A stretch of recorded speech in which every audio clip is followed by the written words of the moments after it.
Across the ancient Near East, the agricultural system collapsed completely. Severe drought baked the earth, killing off the herds and forcing local populations in Canaan to migrate in search of grain.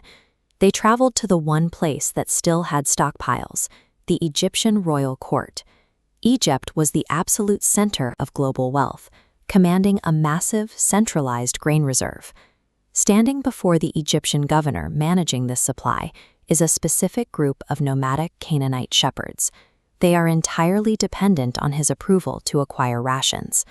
When an ecosystem fails, starvation removes all human agency. These men have no leverage.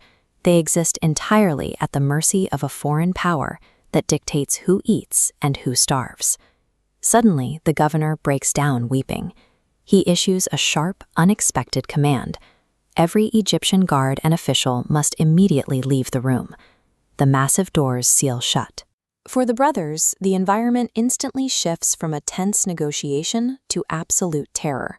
They are now locked alone with a volatile, immensely powerful foreign ruler they do not recognize.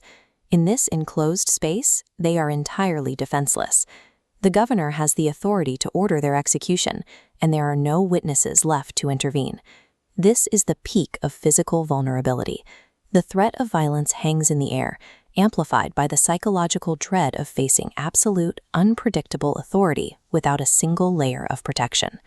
The Egyptian governor demands they step closer.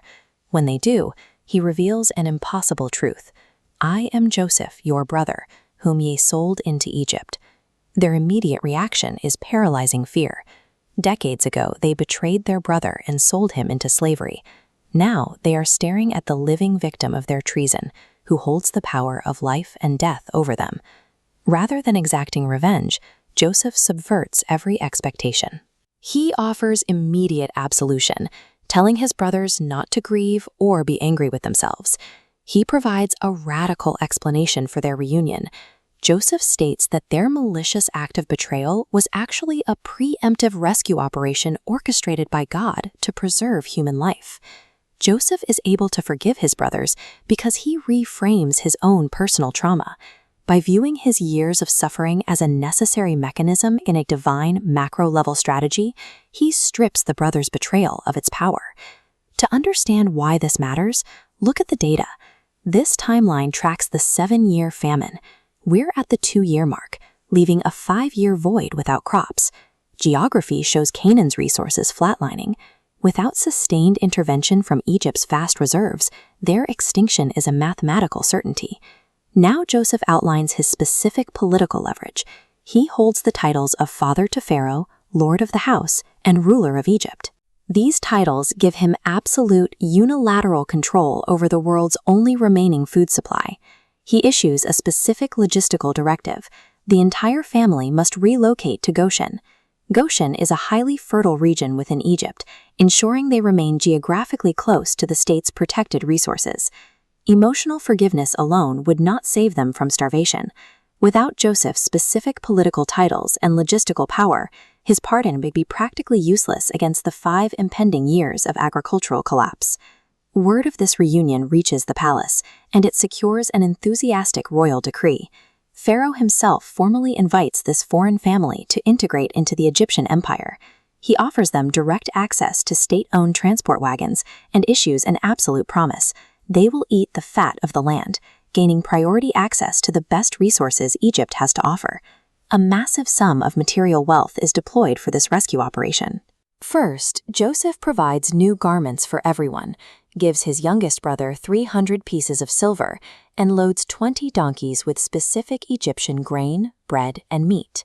A fractured family of nomadic shepherds effectively secures a sovereign bailout from the most powerful empire on earth. They achieve this massive transfer of wealth through their familial connection to its chief administrator. The heavily laden Egyptian caravan departs the capital, its wheels kicking up dust as it crosses the harsh, dry terrain back toward Canaan. Before they left, Joseph gave them one highly specific instruction: do not quarrel on the journey. It is a sharp reminder of their deeply dysfunctional, violent history. The caravan finally reaches the Canaanite encampment. The brothers stand before their aged, grieving father Jacob, who has mourned the loss of his son for over 20 years. Decades earlier, these same brothers returned to this exact spot carrying a bloodied coat and a lie about Joseph's death. Today, they arrive carrying news of his survival, backed by immense imperial wealth. They bring Jacob the news: Joseph is alive and serves as the governor of all Egypt. Jacob's physiological reaction is immediate. His heart faints. His mind rejects the information as it contradicts everything he has believed for years. Jacob walks outside to see the royal Egyptian wagons. This concrete, physical proof finally overcomes his initial shock. Seeing the concrete evidence of his son's survival and political power, Jacob's spirit revives. He declares, "It is enough. Joseph, my son, is yet alive."